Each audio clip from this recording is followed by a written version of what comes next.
வரும் வரும் வரும் ஊக்கமுடன் வாக்களித்தோர்க்கு நல்ல எதிர்காலம் வரும். பிஸ்மில்லாஹிர் ரஹ்மானிர் ரஹீம். நல்லாட்சிக்கான மக்கள் இயக்கம் தேர்தலை தொடர்ந்து நடாத்தி வருகின்ற மக்கள் சந்திப்பு நிகழ்வுகளில் மூன்றாவது நிகழ்வாக நடைபெற்று கொண்டிருக்கின்ற இந்த நிகழ்வுக்கு தலைமை தாங்கிக் கொண்டிருக்கின்ற ஷூரா சபை உறுப்பினர் மதிப்புக்குரிய ஆசிரியர் வித்யாகீர்த்தி அமீர் அலி சார் அவர்களே, இங்கே மேடையிலே வீற்றிருக்கின்ற ஷூரா சபையினுடைய அமீர் அல்ஹாஜ் ஹாரூன் அவர்களே மற்றும் ஏனைய ஷூரா சபை உறுப்பினர்களே, மேடையிலே வீற்றிருக்கின்ற பிரமுகர்களே, இங்கே இந்த நிகழ்வுக்கு வருகை தந்திருக்கின்ற இதில் கலந்து கொண்டிருக்கின்ற சகோதரர்களே, வெளியிலிருந்து இந்த நிகழ்வுகளை கேட்டுக்கொண்டிருக்கின்ற சகோதர சகோதரிகளே, இணையதளமூடாக எமது நிகழ்வுகளை உள்நாட்டிலும் வெளிநாட்டிலும் அவதானித்துக் கொண்டிருக்கின்ற சகோதர சகோதரிகளே, உங்கள் அனைவருக்கும் முதலில் எனது அன்பின் பணிவு. அஸ்ஸலாமு அலைக்கும் வரஹ்மத்துல்லாஹி வபரகாத்துஹு.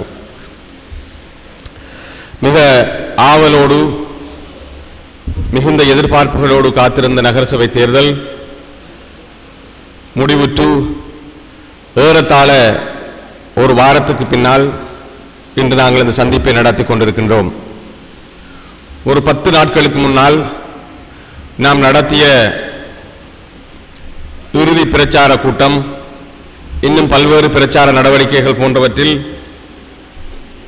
நாம் பேசிய விடயங்கள், இந்த மண்ணுக்காக எதை கையளிக்க வேண்டும், எதை உருவாக்கி கொடுக்க வேண்டும் என்று நாம் பாடுபட்ட அம்சங்கள், அதற்காக இந்த மண்ணின் மக்கள் திரண்டு வந்து ஆதரவு அளித்த அந்த அனுபவங்கள் என்று அத்தனையுமே நம் கண்ணின் முன்னால் நம் நெஞ்சிலே பசுமையாக இருக்கின்ற இந்த தினங்களிலே இப்போது நகரசபை தேர்தலுடைய முடிவு வெளியாகி புதிய நகரசபை நிர்வாகம் ஒன்று அமைக்கப்படுவதற்கான முனைப்புகள் முஸ்தீப்புகள் நடைபெற்றுக் கொண்டிருக்கின்றன. தவிசாளர் யார், உதவி தவிசாளர் யார் என்ற விடயங்கள் இன்னும் தீர்மானமாக உறுதி செய்யப்படவில்லை. தேர்தலுக்கு முன்னால் நாம் பல பிரச்சார கூட்டங்களின் போது ஒரு விடயத்தை வலியுறுத்தி வந்தோம். இந்த ஊரின் தலைமைத்துவம் என்பது வெறும் போலியான பாசாங்கான வாக்குறுதிகளிலும் வேலை திட்டங்களில் தங்கியிருக்கவில்லை.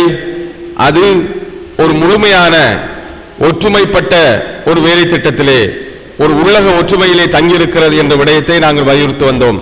தலைமைத்துவம் என்பது ஒரு கூட்டு பொறுப்பாகும். அந்த தலைமைத்துவத்தை நிறைவேற்றுவதற்கு ஒற்றுமை என்பது மிக இன்றியமையாத அடிப்படையான அம்சமாகும் என்பதை வலியுறுத்தி வந்தோம். அந்த ஒற்றுமை ஈனத்தின் பிரதிபலிப்பு இப்போது நடந்து கொண்டிருக்கிறது. தேர்தல் முடிந்து அங்கே நாங்கள் கச்சேரியிலே தேர்தல் முடிந்த பின்னேரம் வாக்குகளை எண்ணுகின்ற அந்த நிகழ்வு நடைபெற்றுக் கொண்டிருக்கின்ற போது அங்கே எதிர்கட்சியிலே போட்டியிட்டு, எதிர்த்தரப்பிலே போட்டியிட்டு இப்போது தேர்தல் வெற்றி பெற்ற அதிகப்படியான வாக்குகளை பெற்றவர்களாக மாறியிருக்கின்ற தரப்பினர் எப்படி அங்கே நடந்து கொண்டார்கள் என்ற நிகழ்வுகளை பார்க்கின்ற போது நமக்கு தெரிந்தது எவ்வளவு தூரம் போலியான ஒற்றுமையோடு அவர்கள் உலா வந்திருக்கிறார்கள் என்று. அங்கே விரோதிகளை பார்ப்பது போல ஆளுக்கால் ஆங்காங்கே குழுமி நின்று கொண்டிருந்தார்கள். நல்லாட்சிக்கான மக்கள் இயக்கம் மாத்திரம்தான் அவர்களோடு புன்முறுவல் செய்து கைலாக கொடுத்து ஆசுவாசப்படுத்தி ஆதரவு கொடுத்துக் கொண்டிருந்தே தவிர எதிர்கட்சி அந்த கட்சியிலே போட்டியிட்டவர்கள், ஐக்கிய மக்கள் சுதந்திர கூட்டமைப்பு கட்சியிலே போட்டியிட்ட அத்தனை பேருமே விரோதிகள் போல ஆளுக்கு ஒரு கூட்டத்தில் நின்று கொண்டு நான் வெல்வதா, கிடைத்த சீட்டை கிடைத்த ஆசனங்களை யார் பெற்றுக்கொள்வது என்ற போட்டியில் இறங்கியிருந்தார்கள். அன்று தொடங்கிய அந்த ஒற்றுமையினம் இப்போது நகரசபைக்குரிய பதவிகளை, தவிசாளர் பதவியை, பிரதி தவிசாளர் பதவியை யார் பெற்றுக்கொள்வது என்ற போட்டியாக இன்னும் தொடர்ந்து கொண்டிருக்கிறது. இந்த போட்டி இன்னும் 2-3 தினங்களிலே முடிவுக்கு வரலாம். ஆனால் இதன் விளைவு இன்னும் 4 வருடங்களுக்கு தொடரப்போகிறது என்பதை நாங்கள் மறந்துவிடக் கூடாது. இதனைத்தான் நல்லாட்சிக்கான மக்கள் இயக்கம் தேர்தல் முன்னால் சொன்னது. பதவிக்காக ஆசைப்படாமல், பதவிக்காக போட்டி போடாமல், உள்ளக ஒற்றுமையோடு, இதய சுத்தியான ஒற்றுமையோடு உள்ள ஒரு தரப்பினர் தான் இந்த சமூகத்துக்கு நல்லதொரு நிர்வாகத்தை, நல்லதொரு தலைமைத்துவத்தை வழங்க முடியும். அப்படியான ஒரு தலைமைத்துவத்தின் மூலமாகத்தான் நமது ஊரின் மக்களுக்குரிய பிரச்சனைகளை தீர்த்து வைக்க முடியும், கௌரவமான நிர்வாகத்தை, தலைமைத்துவத்தை வழங்க முடியும் என்று நாங்கள் சொன்னோம். இறைவனுடைய நாட்டத்தின் பிரகாரம் இங்கு நடந்த பல சூழ்ச்சிகளின் காரணமாக, பல சதி முயற்சிகளின் காரணமாக இந்த மக்களுக்கு அப்படியான ஒரு நல்லதொரு நிர்வாகம் கிடைக்கின்ற வாய்ப்பை அவர்கள் தட்டி பறித்து விட்டார்கள். இப்போது தொடங்கி இருக்கின்ற இந்த பதவிக்கான இழுபறிகள், பதவிக்கான போட்டிகள் இன்னும் ஒரு 4 வருடங்களுக்கு இந்த நகரசபை முடிகின்ற வரை தொடரத்தான் போகிறது. இது மிக கடுமையாக மக்களுடைய நாளாந்த வாழ்க்கையினை, நாளாந்த நிர்வாகத்தினை இந்த நகரசபை மூலமாக என்ன பிரச்சனைகளை மக்கள் தீர்த்து வைக்க வேண்டும் என்று ஆசைப்பட்டார்களோ அந்த பிரச்சனைகளை தீர்த்து வைக்க முடியாமல் திணறுகின்ற ஒரு சபையாகத்தான் இது அமையப் போகிறது என்கின்ற கவலையோடு நாங்கள் இந்த கூட்டத்தை நடத்தி கொண்டிருக்கிறோம். இந்த தேர்தல் முடிவுகளை பொறுத்தவரையில் இன்று நாங்கள் துண்டு பிரசுரத்தை வெளியிட்டிருந்தோம். அந்த துண்டு பிரசுரத்திலே மிக தெளிவாக பொதுமக்கள் விளங்கிக் கொள்ள வேண்டும் என்கின்ற வகையில் மிகவும் துல்லியமான உண்மையான சில விடயங்களை, சில ஆய்வுகளை நாங்கள் வெளியிட்டிருந்தோம். அந்த ஆய்வுகளின் பிரகாரம் நீங்கள் புரிந்திருப்பீர்கள், இறைவனுடைய உதவியால் நல்லாட்சிக்கான மக்கள் இயக்கம் ஒரு கொள்கைவாத, நம்பிக்கைக்கு பாத்திரமான மக்கள் சக்தியாக, தனித்துவமான பலம் பொருந்திய மக்கள் சக்தியாக இந்த தேர்தலின் பின்னால் நிரூபிக்கப்பட்டிருக்கிறது. அல்ஹம்துலில்லாஹ், இறைவனுக்கு நாங்கள் முதலில் நன்றி செலுத்த வேண்டும். அதனை உருவாக்குவதற்கு காரணமாக இருந்த ஒத்துழைப்பு வழங்கிய உங்களுக்கும் இந்த ஊரின் சகல பொதுமக்களுக்கும் நாங்கள் நன்றி செலுத்த வேண்டும். பொதுவாக அரசியல் என்று வருகின்ற போது கொள்கைக்காக வாக்களித்தல் என்பது கடந்த பல வருடங்களாக நமது சமூகத்திலே காணப்படாத ஒன்றாக இருந்தது. ஒரு 20 வருடங்களுக்கு முன்னால், 22 வருடங்களுக்கு முன்னால் இந்த சமூகத்திலே தனித்துவ அரசியல் என்கின்ற ஒன்று ஆரம்பிக்கப்பட்ட போது கொள்கைக்கான அரசியலாக அது அமையுமோ என்கின்ற எதிர்பார்ப்பு சமூகத்திலே இருந்தாலும் கூட காலப்போக்கிலே அந்த அரசியலும் கூட கொள்கைக்கான அரசியல் கிடையாது. அதுவும் முஸ்லிம் தனித்துவ அரசியல் என்ற போர்வையிலே வந்த ஒரு சராசியல் அரசியல் தான் என்பதை நாங்கள் புரிந்து கொண்டோம். அதனுடைய விளைவுகளை நாங்கள் இப்போது கண்டுகொண்டிருக்கிறோம். எனவேதான் இந்த சூழ்நிலைகளுக்கு மத்தியில் ஒரு 4 வருடங்களுக்கு முன்னால் தொடக்கி வைக்கப்பட்ட நல்லாட்சிக்கான மக்கள் இயக்கம் என்கின்ற இந்த அரசியல் வேலை திட்டம் உண்மையிலேயே நாம் எதனை எதிர்பார்த்தோமோ, எதனை இலட்சியமாக கொண்டு இதனை தொடக்கி வைத்தோமோ அந்த விடயத்தில் வெற்றி கண்டிருக்கிறது. தேர்தல் முடிவுகளை நாம் பார்க்கின்ற போது நல்லாட்சிக்கான மக்கள் இயக்கம் வெற்றி பெற்றிருக்கிறது, மக்கள் தோற்று போயிருக்கிறார்கள் என்று சொல்ல முடியும். நல்லாட்சிக்கான மக்கள் இயக்கம் தனது இலட்சியங்களிலே, வேலை திட்டங்களிலே வெற்றி பெற்றிருக்கிறது, ஆனால் மக்கள் தோற்று போயிருக்கிறார்கள் என்று சொல்ல முடியும். ஏன் என்று அப்படி சொல்லுகின்றேன் என்று சொன்னால், நாம் இந்த வேலை திட்டங்களை தொடங்கிய போது நமது இலட்சியங்களாக பல விடயங்களை நாங்கள் சொல்லி வந்தோம். பல இலட்சியங்களாக பல விடயங்களை நாங்கள் அடையாளப்படுத்தியிருந்தோம். அதிலே முதன்மையானது, அதிலே ஒன்று, இந்த சமூகத்திலே தனி மனித ஆளுமைக்கு பின்னால் கட்டியமைக்கப்படுகின்ற, இழுத்துச் செல்லப்படுகின்ற தலைமைத்துவத்துக்கு, அரசியல் வேலை திட்டத்துக்கு மாற்றீடாக ஒரு ஷூரா என்கின்ற கூட்டு தலைமைத்துவ ஒழுங்கு, கூட்டு தலைமைத்துவ வேலை திட்டம் அரசியலை நடைமுறை சாத்தியமான ஒன்று என்பதை நிரூபிப்பதும், அதனை சாத்தியமான முறையில் நடைமுறைப்படுத்தி காட்டுவதை நாங்கள் வழிமுறையாக கொண்டிருந்தோம். அல்ஹம்துலில்லாஹ், இற்றை வரை கடந்த 5 வருடங்களாக மிகவும் வெற்றிகரமான, இறைவனுடைய அருளினை உதவிகளை பெற்றுக் கொள்ளக்கூடிய ஒரு தலைமைத்துவமாக அதனை நல்லாட்சிக்கான மக்கள் இயக்கம் இந்த நடைமுறை அரசியல் நிரூபித்திருக்கிறது. அந்த வகையை நாங்கள் வெற்றி கண்டிருக்கிறோம். இரண்டாவதாக, அரசியல் என்பது ஒரு சாக்கடை, அதிலே யாரும் நுழையக்கூடாது, அதிலே கௌரவமான மனிதர்கள், தரமான மனிதர்கள், கற்றவர்கள், உலமாக்கள் என்ற நபர்களுக்கு இடமே கிடையாது. சமூகத்திலே தரம் குறைந்தவர்களும், மானம் மரியாதை பற்றி கவலைப்படாதவர்களும், அல்லது இன்னும் பல மானக்கேடான வேலைகளில் ஈடுபடுபவர்களும் தான், பல தில்லுமுள்ளுகளை செய்பவர்கள் தான் இந்த அரசியலில் ஈடுபட தகுதியானவர்கள் என்கின்ற ஒரு நிலைமை இருந்தது. இந்த நிலைமையை மாற்றி கௌரவமான மனிதர்களும், கௌரவமான கற்ற மனிதர்களும், உலமாக்களும், பல சங்கைக்குரியவர்களும் இந்த அரசியல் களத்தில் நின்று பாடுபட முடியும், பங்களிப்பு செய்ய முடியும், அதற்கான சூழலை உருவாக்க வேண்டும் என்கின்ற ஒரு லட்சியத்தை நாங்கள் நோக்கமாக கொண்டு ஒரு 5 வருடங்களுக்கு முன்னால் இதனை நாங்கள் தொடக்கி வைத்தோம். இன்று அது சாத்தியப்பட்டிருக்கிறது. அண்மை காலமாக எங்களோடு முகம் காட்டி, வெளிக்காட்டி, சமூகத்தின் முன்னால் வெளியே வந்து தங்களை அடையாளப்படுத்திக் கொண்டு வேலை செய்வதற்காக வருகின்ற நபர்களுடைய பின்னணிகளை, அவருடைய தரங்களை, அவருடைய தராதரங்களை, தகுதிகளை பார்க்கின்ற போது நாங்கள் சந்தோஷப்படுகின்றோம். அந்த அப்படியான கௌரவமான அரசியல் சூழலை இந்த சமூகத்திலே நாங்கள் உருவாக்கி வைத்திருக்கிறோம். இந்த நிலைமை இன்னும் வளரும், இன்னும் இது வலுப்பெறும், இன்னும் பல நல்ல மனிதர்கள், இன்னும் பல நல்ல கற்ற மனிதர்கள், கௌரவமானவர்கள் இந்த அரசியலில் ஈடுபடுகிற நிலைமை உருவாகும் என்று நாங்கள் விரும்புகின்றோம். அந்த வகையிலே நல்லாட்சிக்கான மக்கள் இயக்கம் வெற்றி பெற்றிருக்கிறது. அடுத்ததாக, இந்த சமூகத்திலே மக்கள் விழிப்புணர்ச்சி மூலம், மக்கள் விழிப்புணர்ச்சி மூலம் நல்ல ஒரு அரசியல் வேலை திட்டத்தை முன்னெடுக்க வேண்டும். மக்கள் சிந்தித்து வாக்களிக்கின்ற நிலைமையை உருவாக்க வேண்டும். மக்கள் ஏன் வாக்களிக்கிறோம், எதற்காக வாக்களிக்கிறோம், கடந்த முறை நாங்கள் என்ன செய்தோம், நாம் வாக்களித்த மனிதர்கள் நமக்கு எதை விட்டு சென்றார்கள் என்பது போன்ற விடயங்களை புத்திசாலிமாக அறிவுபூர்வமாக சிந்தித்து வாக்களிக்கின்ற நிலைமையை உருவாக்க வேண்டும் என்ற நிலைமையை நாங்கள் அந்த விழிப்புணர்ச்சியை உருவாக்க நினைத்தோம். அது உருவாகி இருக்கிறது அல்ஹம்துலில்லாஹ். எனவேதான் இந்த முறை காலங்காலமாக பெண்களை மாற்ற முடியாது, பெண்கள் சிந்திக்க மாட்டார்கள், பெண்கள் அற்ப சொற்ப காரணங்களுக்காக தமது அரசியல் தீர்மானங்களை மேற்கொள்வார்கள் என்றிருந்த நிலைமையை மாற்றி நாங்கள் கணிசமான அளவு பெண்கள் மத்தியிலே சிந்தனை விழிப்புணர்ச்சி ஏற்படுத்துகிறோம். இளைஞர்கள் மத்தியில் அந்த விழிப்புணர்ச்சி ஏற்படுத்தி இருக்கின்றோம். பல சாதாரண மனிதர்கள் அனைத்து சமூகத்தின் மத்தியிலும் அந்த விழிப்புணர்ச்சியை நாங்கள் ஏற்படுத்தி இருக்கிறோம்.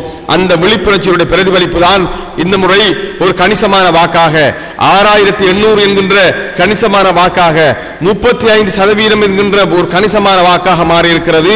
அந்த வகையில் அல்ஹம்துலில்லாஹ் நாங்கள் வெற்றி பெற்றிருக்கிறோம். இன்னும் ஒன்று, அரசியல் என்பது இந்த சமூகத்தினுடைய முகவரியாக மாற வேண்டும். அரசியல் என்பது இந்த சமூகத்தின் நல்ல பிரதிபலிப்பாக மாற வேண்டும். அரசியல் என்பது இந்த சமூகத்தில் ஒரு தௌவாவுடைய ஒரு இஸ்லாமிய பிரச்சாரத்துடைய வழிமுறையாக மாற வேண்டும் என்று நாங்கள் ஆசைப்பட்டோம். அதுவும் நடந்திருக்கிறது. அதன் விளைவை நாங்கள் இப்போது பார்க்கிறோம். காத்தான்குடியிலே நல்லாட்சிக்கான மக்கள் இயக்கம் நடத்தி வருகின்ற இந்த அரசியல் வழிமுறை ஏனைய ஊர்களுக்கும் விஸ்தரிக்கப்பட வேண்டும். ஏனைய சமூகத்தின் மத்தியிலும் இப்படியான முன்மாதிரியான அரசியல் வேலை திட்டம் உருவாக வேண்டும் என்று முஸ்லிம் சமூகத்திலே உள்ள பல பிரதேசத்தில் உள்ளவர்கள் எதிர்பார்த்துக் கொண்டிருக்கிறார்கள், எங்களை வரவேற்கிறார்கள். அந்த வகையில் நல்ல ஒரு முன்மாதிரியை நாங்கள் தொடக்கி வைத்திருக்கிறோம். அந்த இலட்சியத்தில் வெற்றி பெற்றிருக்கிறோம். அது மாத்திரமன்றி முஸ்லிம் அல்லாத சகோதரர்கள் கூட இந்த வேலை திட்டத்தின் மீது நம்பிக்கை வைத்திருக்கிறார்கள். இந்த வேலை திட்டத்தை ஒரு கௌரவமாக பார்க்கிறார்கள், அன்போடு வரவேற்கிறார்கள்.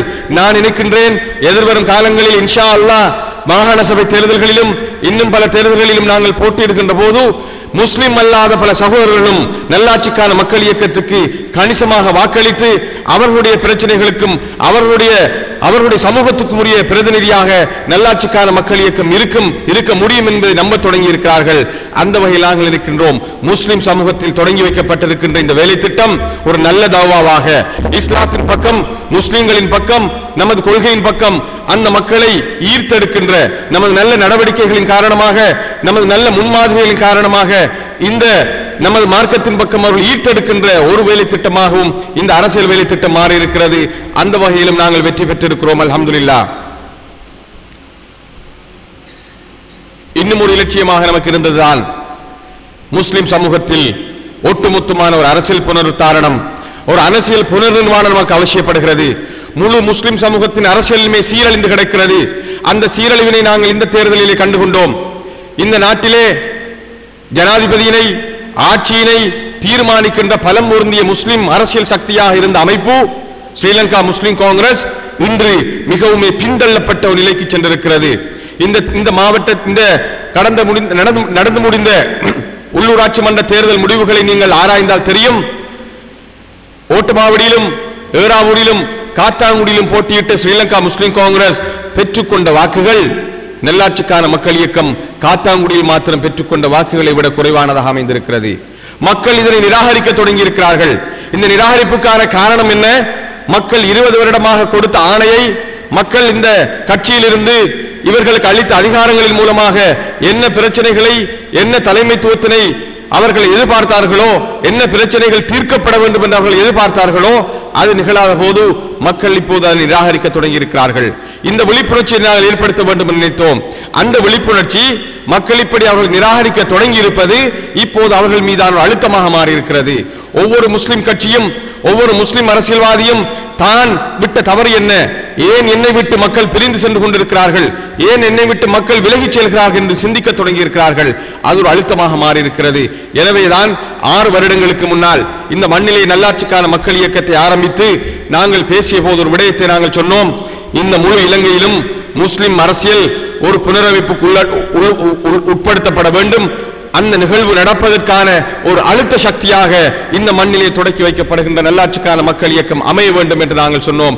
அல்ஹம்துலில்லாஹ் அது இப்போது நடந்திருக்கிறது. இப்படி நல்லாட்சிக்கான மக்கள் இயக்கம் கொண்டிருந்த இலட்சியங்களிலே, அது எதனை இலக்காக கொண்டு தொடக்கி வைக்கப்பட்டதோ அந்த நோக்கங்களிலே அது வெற்றி பெற்றிருக்கிறது அல்ஹம்துலில்லாஹ். இன்னும் ஒரு இலட்சியமாக நமக்கு இருந்ததுதான் இந்த நகரசபை தேர்தலிலே வெற்றி பெற்று இந்த நகருக்கு நல்லதொரு கௌரவமான நீதியான படித்த உலமாக்கள் கொண்ட சமூகத்தின் மீது அக்கறை கொண்ட நேர்மையான விசுவாசம் கொண்ட மனிதர்களை கொண்ட நல்ல ஒரு தலைமைத்துவத்தினை நிர்வாகத்தை இந்த நகர சபையில் உருவாக்கி கொடுக்க வேண்டும் என்பது நம்முடைய இன்னும் ஒரு லட்சியமாக இருந்தது. அந்த லட்சியம் மாத்திரம்தான் இந்த தேர்தலில் நம்மால் நிறைவேறாமல் போயிருக்கிறது. எனவேதான் நான் சுருக்கமாக சொன்னேன், நல்லாட்சிக்கான மக்கள் இயக்கம் இந்த தேர்தலை பொறுத்தவரையில் நல்லாட்சிக்கான மக்கள் இயக்கம் வெற்றி பெற்றிருக்கிறது. மக்கள் தோற்று போயிருக்கிறார்கள். நல்ல நிர்வாகம் ஒன்று பெறுவதில் மக்கள் தோல்வி அடைந்திருக்கிறார்கள். ஏற்கனவே பேசிய டாக்டர் ரிஃபாஸ் அவர்கள் சொன்னது போல இந்த பிழையான நிர்வாகத்தின் காரணமாக இன்னும் ஒரு 4 வருடங்களுக்கு அல்லது 5 வருடங்களுக்கு மக்கள் இதன் விளைவுகளை அனுபவிக்கப் போகிறார்கள். இந்த இடத்திலேதான் பிரதி அமைச்சர் ஹிஸ்புல்லாஹோட சௌரர் ஹிஸ்புல்லா தனது கடமையை செய்ய தவறியிருக்கிறார் என்று நாங்கள் கவலைப்படுகிறோம். இந்த மண் எப்போதுமே இந்த மண்ணை பற்றி பேசுகின்ற போது அத்தனை பேரும் மிக சந்தோஷமாக கௌரவமாக பேசுகின்ற விடயம் என்ன? இது உலமாக்களை கொண்ட நகரம், கற்ற மனிதர்களை கொண்ட நகரம். இங்கே நூற்றுக்கணக்கான உலமாக்களை உருவாக்குகின்ற மதரசாக்கள் இருக்கிறது, பல்வேறு அறிஞர்கள் இருக்கிறார்கள், பல்வேறு அறிஞர்களுடைய வரலாற்றை கொண்ட நகரம், பல்வேறு முன்மாதிரிகளை கொண்ட நகரம் என்று அத்தனை விடயங்களையும் கௌரவமிக்க சங்கைக்குரிய ஊராக நாங்கள் இந்த ஊரை பற்றி பேசிக் கொண்டிருக்கிறோம். அப்படியானால் சௌரர் ஹிஸ்புல்லா இந்த ஊருக்கு உருவாக்கி கொடுத்திருக்க வேண்டிய தலைமைத்துவம் என்ன? உலமாக்களை, கற்றவர்களை, சங்கைக்குரியவர்களை, கௌரவமானவர்களை கொண்ட ஒரு சபையை ஏன் அவரால் இந்த மண்ணுக்கு உருவாக்கி கொடுக்க முடியவில்லை? எப்படியான சபையை அவர் உருவாக்கி கொண்டிருக்கிறார் என்பதை நான் விவரிக்க வேண்டிய அவசியம் இல்லை. தேர்தல் 4 மணிக்கு முடிகிறது. பதவிக்காக நீ செல்வதா நான் செல்வதா என்கின்ற போட்டி 4:30 மணிக்கு தொடங்கி விடுகிறது. அந்த போட்டி இன்றும் தொடர்ந்து கொண்டிருக்கிறது. இன்னும் 4 வருடங்களுக்கு தொடரும். எனவேதான் இந்த இடத்தில் பிரதி அமைச்சர் ஹிஸ்புல்லா தன்னுடைய அரசியல் தேவைக்காக, தன்னுடைய அரசியல் ஸ்திரத்தன்மையை பேணிக் கொள்ள வேண்டும் என்பதற்காக இங்கு இந்த கௌரவமான ஊருக்கு, கற்றவர்களை கொண்ட ஊருக்கு, பல மார்க்க மேதைகளை கொண்ட ஊருக்கு பொருத்தமில்லாத ஒரு சபையை உருவாக்கி கொடுத்திருக்கிறார். சில நேரம் அவர் சொல்ல முடியும், மக்கள் தான் இவர்களை தீர்மானித்தார்கள், மக்கள் தான் தேர்தலில் இவர்களை தெரிவு செய்தார்கள், நான் என்ன செய்ய முடியும் என கேட்க முடியும். அந்த நியாயத்தை ஒருபோது ஏற்றுக்கொள்ள முடியாது. மக்கள் மீது இந்த தெரிவுகளை திணித்தவர் அவர். இப்படியான மனிதர்களை இந்த தேர்தலிலே கொண்டு நிறுத்தி இவர்கள் தான் சிறந்தவர்கள், இவர்கள் தான் இந்த பூருக்கு பொருத்தமானவர்கள் என்று நல்ல பல தெரிவுகள் மக்கள் முன் இருக்கின்ற போதிலும் மக்கள் முன் இவர்களை திணித்தவர் அவர். மாத்திரமின்றி பல்வேறு பொய்ப்பிரச்சாரங்கள், பல்வேறு அநியாயங்கள், பல்வேறு மக்களை ஏமாற்றுகின்ற தந்திரங்கள், மக்கள் அளித்த அந்த அதிகாரத்தின் மூலமாக அவருக்கு இருக்கின்ற வாய்ப்பு வசதிகளை பயன்படுத்தி மக்களை பிழையான வழியை வழிநடத்தியவர் அவர். அந்த 2 விலை காரணத்தின் காரணமாகத்தான் இந்த சபை இங்கே தெரிவு செய்யப்பட்டிருக்கிறது. எனவே நான் நினைக்கின்றேன், இன்றிலிருந்து அடுத்த 4 வருடங்களுக்கும் இந்த சபை மூலமாக, இந்த பிழையான நிர்வாகத்தின் மூலமாக நடக்கவிருக்கின்ற ஒவ்வொரு அநீதிக்கும், ஒவ்வொரு சமூக விரோத செயலுக்கும், ஒவ்வொரு பிழையான விடயங்களுக்கும், இந்த சமூகத்தின் பேரால் நிகழ்த்தப்படுகின்ற ஒவ்வொரு அநீதிகளுக்கும் முதலில் பதில் சொல்ல வேண்டியவராக அவரே இருக்கிறார். இறைவன் அதற்கு அவர் தயாராகிக் கொள்ள வேண்டும்.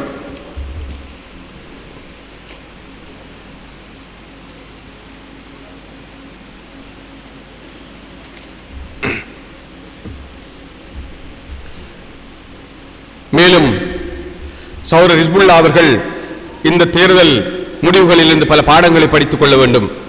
23 வருட கால அரசியல் வரலாற்றை கொண்டவராக அவர் இருக்கிறார். பல பெரும் அரசியல் பதவிகளிலே, அதிகாரங்களிலே அவர் இருந்திருக்கிறார். மக்களுக்கு பல சேவைகளை செய்ததாக அவர் சொல்லி வருகிறார். இருந்தாலும் நல்லாட்சிக்கான மக்கள் இயக்கத்தை நோக்கி மக்கள் இப்போது ஏன் கவரப்படுகிறார்கள்? ஏன் இந்த தேர்தல் முடிவுகளின் பின்னால் ஒரு பலம் பொருந்திய அரசியல் சக்தியாக, ஒரு கொள்கைக்கான அரசியல் அமைப்பாக மக்கள் நல்லாட்சிக்கான மக்கள் இயக்கத்தை ஏன் அங்கீகரித்திருக்கிறார்கள்? இவர்கள் பெரும் அரசியல் சக்தி அதிகாரங்களில் இருந்தார்களா?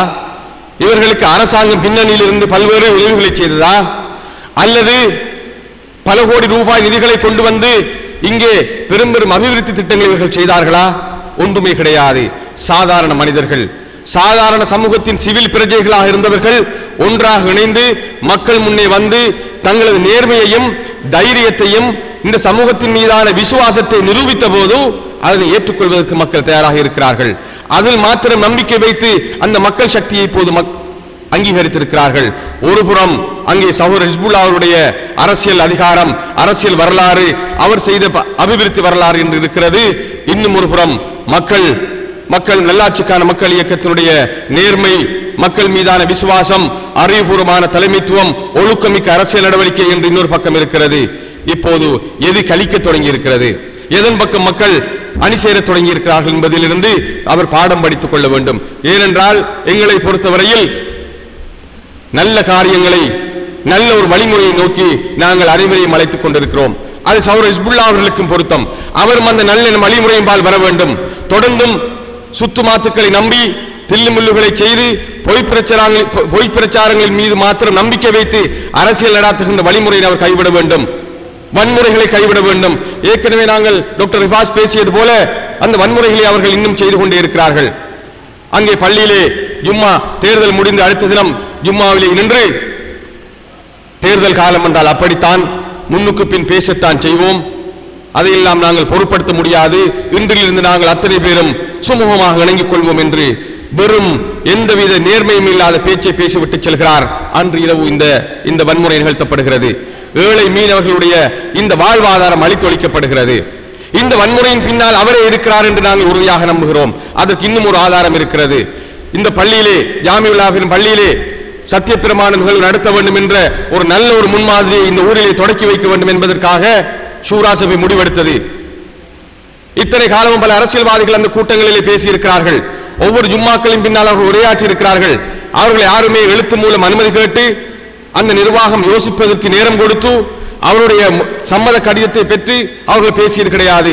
அங்கே ஒரு அரசியல்வாதி செல்வார், முன் ஆசனத்தில் அமர்ந்து கொள்வார், பக்கத்தில் இருக்கின்ற ட்ரஸ்டியிடம் நான் இங்கே பேச வேண்டும் என்பார். அங்கே இருக்கின்ற அந்த நம்பிக்கையாளர்களும் வேறு வழி இல்லாமல் சரி பேசிவிட்டு போட்டு விட்டு விடுவார்கள். ஆனால் நல்லாட்சிக்கான மக்கள் இயக்கம் அப்படி நடந்து கொள்ளவில்லை. ஷூராவிலே நாங்கள் தீர்மானம் எடுத்தோம், உத்தியோகபூர்வமாக கடிதம் அனுப்பினோம். அங்கே அந்த சகோதரர்கள், அந்த பள்ளியை நிர்வகிக்கின்ற சகோதரர்கள் நேர்காலத்தோடு அவருடைய உறுப்பினர்களை அழைத்து கலந்தாலோசிப்பதற்கான போதிய அவகாசத்தை வழங்கினோம். அவர்களால் கலந்தாலோசித்தார்கள். இந்த செய்தி அவர்களுக்கு அங்கே கிடைக்கிறது, சகோதரர் ஹிஸ்புல்லாவுடைய தரப்புக்கு கிடைக்கிறது. உடனடியாக அங்கே ஒரு டெலிபோன் கால் வருகிறது. நீங்கள் இப்படி ஆலோசித்துக் கொண்டிருக்கிறீர்கள், நாங்களும் நாளை பேச வேண்டும், நாங்களும் பேச வேண்டும்.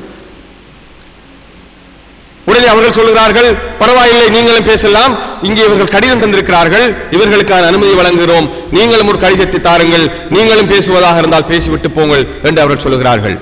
ஆனால் அவருடைய நோக்கம் அங்கே பேசுவதாக இருக்கவில்லை. அந்த கூட்டத்திலே சத்தியப்பிரமாணம் செய்வது அவருடைய நோக்கமாக இருக்கவில்லை. இந்த நிகழ்வுகளை தடுத்து நிறுத்த வேண்டும் என்பது மாத்திரம்தான் அவர்களுடைய நோக்கமாக இருந்தது. அதன் பின்னர் பிரதி அமைச்சருடைய நெருங்கிய மெய் பாதுகாவலராக செயல்படுகின்ற ஒருவர் அந்த பள்ளியினுடைய மிக முக்கியமான ஒரு பிரதிநிதியை வீட்டுக்கு சென்று மிரட்டிவிட்டு வருகிறார். இந்த மண்ணின் தவைச்சாளராக வேண்டும் என்று துடித்துக் கொண்டிருக்கிறவர் தொலைபேசியில் அழைத்து மிரட்டல் விடுக்கிறார். இப்படித்தான் வன்முறை கலாச்சாரங்களை இவர்கள் தொடர்ந்து கொண்டிருக்கிறார்கள். இன்றும் கூட அந்த பள்ளியிலே நாங்கள் மிக நேர்மையாக, மிக ஒழுக்கமாக நடத்தி முடித்த அந்த நிகழ்வினை தடுத்து நிறுத்த வேண்டும் என்பதற்காக இறுதி நேரம் வரை முயன்று கொண்டிருந்தார்கள். ஆனால் இறைவனுடைய உதவியால் அல்ஹம்துலில்லாஹ் நாங்கள் நல்ல அந்த முன்மாதிரியை தொடக்கி வைத்திருக்கிறோம்.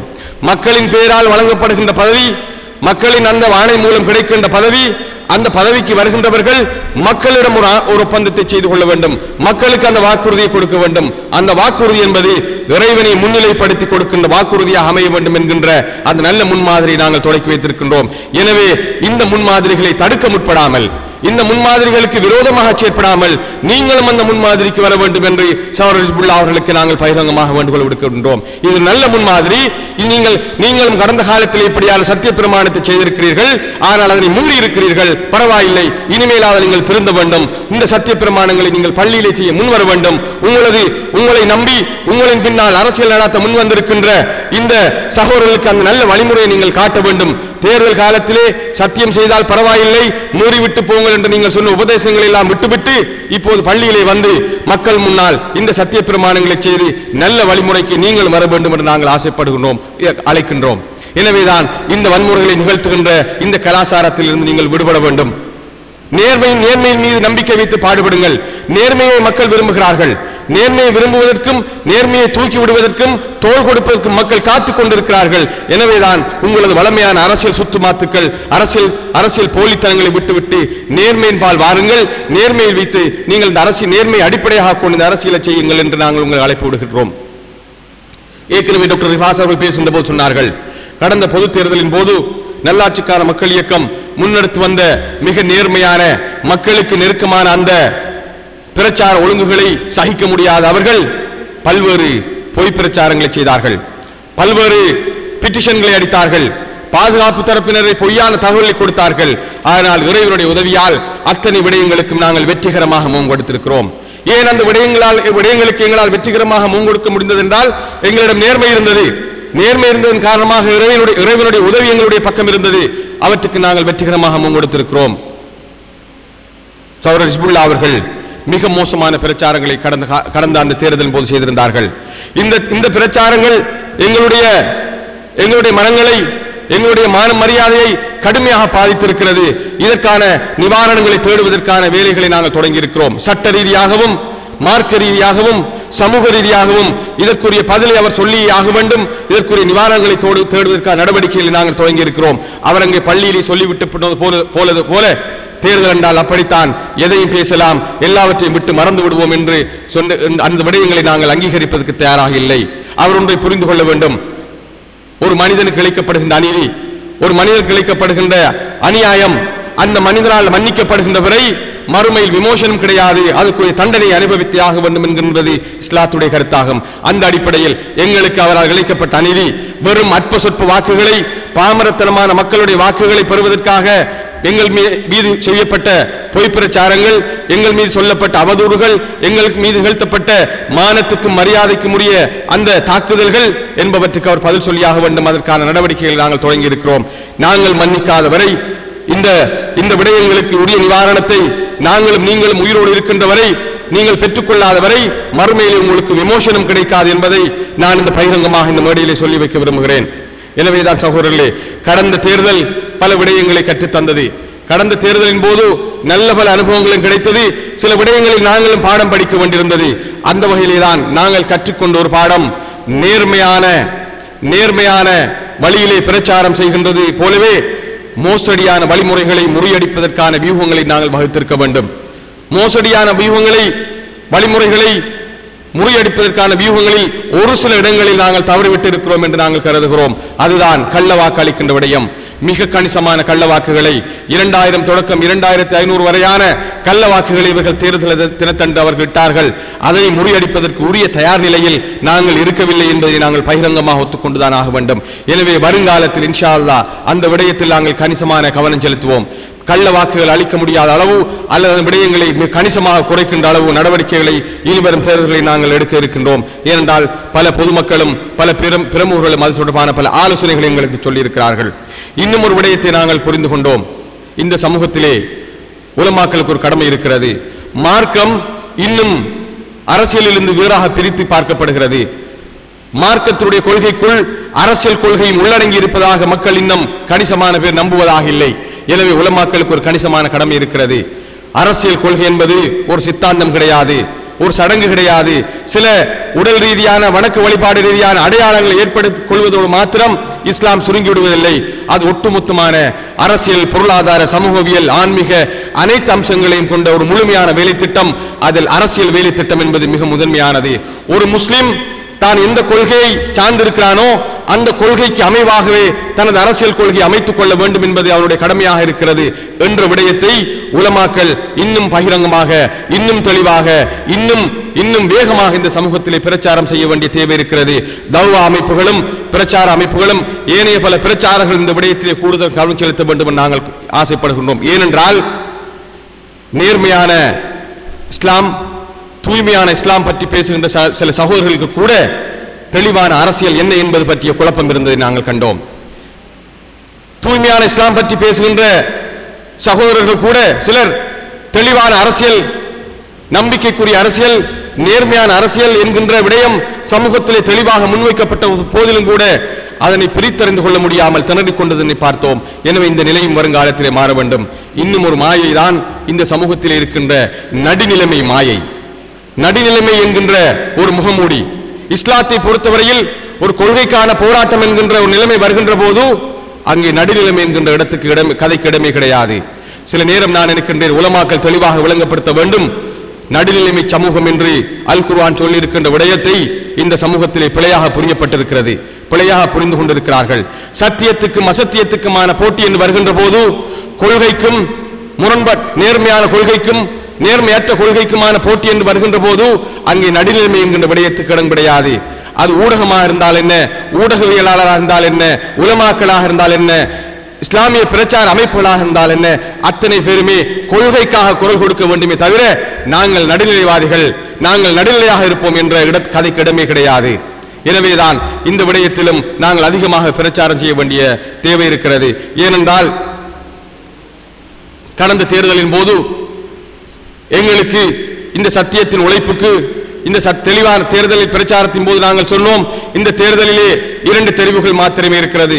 ஒன்று கொள்கைக்கான ஒரு அரசியல் வழிமுறை, இன்னும் ஒன்று வெறும் அற்பலாபங்களுக்கான அரசியல் வழிமுறை என்ற 2 தெரிவுகள் இருக்கின்றது. இதை மக்கள் இந்த தெரிவுகளில் தெளிவாக கொள்கைக்காக இருக்கின்ற சத்தியத்துக்காக இருக்கின்ற இந்த தெரிவினை மிக தெளிவாக அல்லாஹ்வுக்காக நீங்கள் மேற்கொள்ள வேண்டும் என்று நாங்கள் சொன்ன போதும் கூட பல கொள்கை பேசி வந்த சகோதரர்கள், சமூகத்தின் முற்போக்கான சிந்தனையை பேசுவதாக கூறிக்கொண்ட சகோதரர்கள், சில ஊடகங்கள், சில ஊடகவியலாளர்கள் என்பவர்கள் கூட குழப்பத்தில் இருந்தார்கள், தெளிவில்லாமல் இருந்தார்கள்.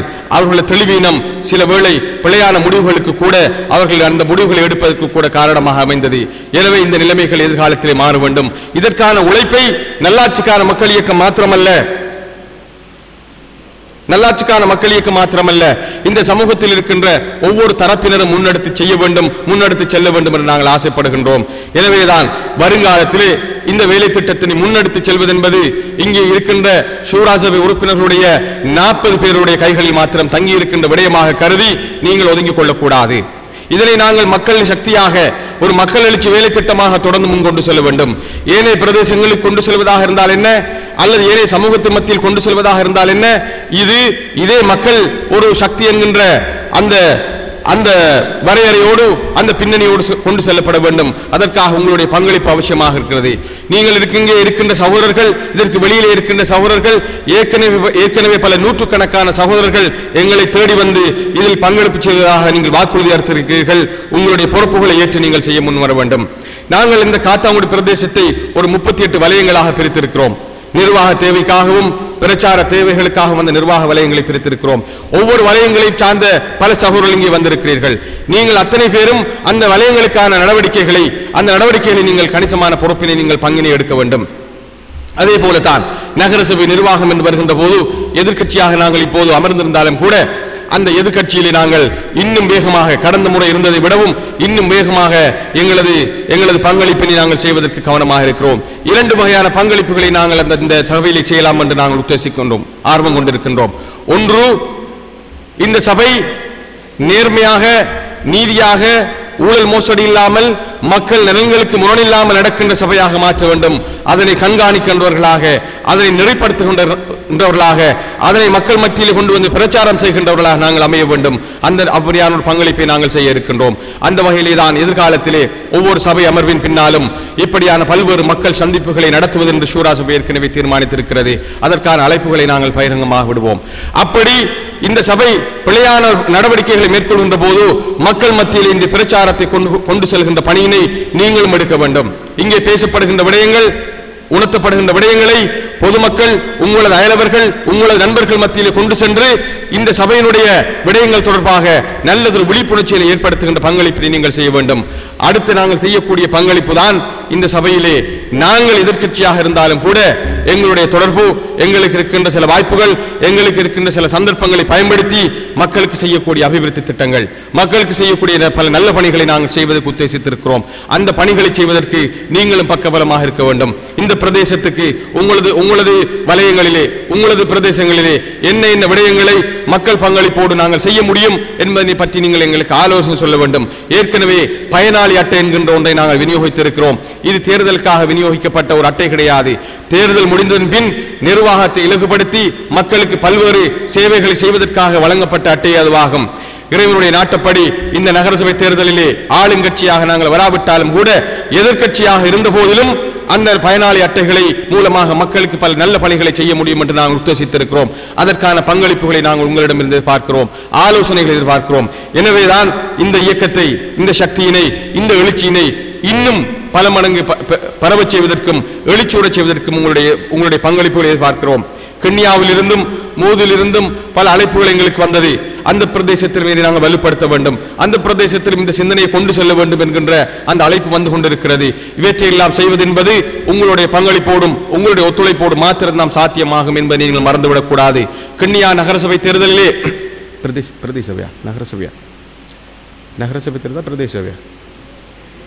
கென்யா நகரசபை தேர்தலிலே எங்களை போன்ற முற்போக்கான சிந்தனை உள்ள நல்லாட்சிக்கான மக்கள் இயக்கம் போன்ற இஸ்லாமிய அரசியல் ஒன்றினை, இஸ்லாமிய வழிமுறைக்கு உட்பட்ட அரசியல் ஒன்றினை செய்ய நினைக்கின்ற ஒரு குழுவினர் சுயேட்சை குழுவாக போட்டியிட்டு ஒரு ஆசனத்தை பெற்றிருக்கிறார்கள். இது நமக்கெல்லாம் சந்தோஷம் ஊட்டுகின்ற, ஆறுதல் தருகின்ற, நம்பிக்கை தருகின்ற ஒரு நடவடிக்கையாக மாறியிருக்கிறது. இப்படி ஒவ்வொரு பிரதேசத்திலிருந்தும் இந்த வேலை திட்டங்கள் சமூகத்தின் மத்தியில் இருந்து எழுச்சி பெற வேண்டும் என்றுதான் நாங்கள் எதிர்பார்க்கிறோம். இப்படியாக எழுச்சி பெற்று வருகின்ற வேலை திட்டங்களை பிரதேச ரீதியாக நாங்கள் ஒன்றிணைக்கின்ற போது ஒரு பிராந்திய சக்தியாக இது மாற முடியும். ஒரு பிராந்திய அரசியல் வேலை திட்டத்தினை நாங்கள் எதிர்காலத்தில் இன்ஷா அல்லாஹ் முன்னெடுக்க முடியும். எனவே அவ்வாறான தரப்பினரோடு நாங்கள் கலந்துரையாடல்களை நடத்துவதற்கு உத்தேசித்துள்ளோம். எனவேதான் இந்த சந்திப்பிலே நாங்கள் உங்களுக்கு சொல்லுகின்ற இந்த செய்தி, நல்லாட்சிக்கான மக்கள் இயக்கம் ஒரு மக்கள் சக்தியாக தொடர்ந்தும் முன்கொண்டு செல்லப்படுவதற்கு உங்களுடைய ஒத்துழைப்பு, உங்களுடைய பங்கு பற்றுதல், உங்களுடைய பங்களிப்பு அவசியமாக இருக்கிறது. அடுத்ததாக நமக்கு எதிராக செய்யப்படுகின்ற சூழ்ச்சிகள், நமக்கு எதிராக திட்டமிடப்படுகின்ற வன்முறைகள், நமக்கு எதிராக கட்டவிழ்த்து விடப்படுகின்ற பொய் பிரச்சாரங்களை முறியடிப்பதில் நாம் அனைவரும் ஒன்றாக சேர்ந்து தொழிற்பட வேண்டும், வேலை செய்ய வேண்டும். இந்த எல்லாவற்றுக்கும் மேலாக நாம் எல்லோரும் தொடர்ந்தும் இந்த நேர்மையான பாதையில், சத்தியத்தின் பாதையில் நிலைத்திருப்பதற்கு நாம் எல்லோரும் இறைவனிடம் பிரார்த்திக்க வேண்டும். இறைவனின் நாட்டம் இல்லாமல் இந்த பாதையிலே நாம் இருவரை நிலைத்திருக்க முடியாது என்று நாங்கள் நம்புகிறோம். எனவேதான் இந்த முழு முயற்சியும் இன்னும் பல மடங்கு வெற்றி பெறுவதற்கும், இன்னும் பல நல்ல சாதனைகளை இந்த மண்ணிலே நிகழ்த்துவதற்கும், இன்னும் பல முன்மாதிரியான வேலை திட்டங்களை இன்னும் பல பிரதேசங்களுக்கு கொண்டு செல்வதற்கும் இந்த இயக்கம் வெற்றி பெறுவதற்கு நீங்கள் அனைவரும் ஒத்துழைப்பு வழங்க வேண்டும் என்று கூறி இறுதியாக நான் நினைக்கின்றேன், இன்று இங்கே இந்த வன்முறையிலே பாதிக்கப்பட்ட சகோதரர்களுக்காக ஒரு நிவாரண நிதி ஒன்றினை இந்த கூட்டத்திலும் நாங்கள் திரட்ட வேண்டும், அதை இங்கே தொடங்கி வைக்க வேண்டும் என்று நாங்கள் சூராசபை தீர்மானித்தது. அதற்கமைவாக அந்த அழைப்பு ஏற்கனவே நாங்கள் விநியோகித்த துண்டு பிரசுரத்திலும் அதை நாங்கள் குறிப்பிட்டிருந்தோம். எனவே இங்கே வந்திருக்கின்ற சகோதரர்கள் உங்களால் முடியுமான பங்களிப்பினை, உங்களால் முடியுமான மிகச்சிறிய தொகையாக இருந்தாலும் அந்த பங்களிப்பினை இந்த நிவாரண நிதிக்காக நீங்கள் வழங்க வேண்டும். இதன் மூலமாக அந்த ஏழை சகோதரர்கள் நாங்கள் தனித்தவர்கள் அல்ல, நாங்கள் எதிர்கொண்டது இந்த வன்முறையை நாங்கள் சம்பாதித்ததெல்லாம் இந்த சமூகத்துக்காக குரல் கொடுத்ததற்காகத்தான் என்ற அந்த உணர்வை, அவர்களுக்கு அந்த பாதுகாப்பு உணர்வை நாங்கள் கொடுக்க வேண்டும். இன்னும் பல எதிர்காலத்திலே வன்முறைகள் நடக்கின்ற போது இந்த வன்முறை நிகழ்த்துகின்றவர்களுக்கு நாங்கள் ஒரு செய்தியை உணர்த்த வேண்டும். மக்கள் இந்த மக்களோடு இருக்கிறார்கள். இப்படியாக வன்முறை நிகழ்த்தப்படுகின்ற போது அதுக்கு உதவுவதற்காகவும் அதனை பாதுகாப்பதற்காகவும் மக்கள் அங்கே இருக்கிறார்கள் என்ற செய்தியை நாங்கள் இவர்கள் உணர்த்த வேண்டும். எனவே அதற்கு முதல் படியாக இந்த நிவாரண நிதியிலும் நீங்கள் உங்களால் முடிந்த பங்களிப்பை செய்ய வேண்டும் என்று கோரி இந்த நிகழ்விலே நீங்கள் மிகுந்த ஆர்வத்தோடு பொறுமையோடு கலந்து கொண்டிருந்தமைக்காக நன்றியை தெரிவித்து முடித்துக் கொள்கின்றேன். அஸ்ஸலாமு அலைக்கும் வரஹ்மத்துல்லாஹி வபரகாத்துஹு.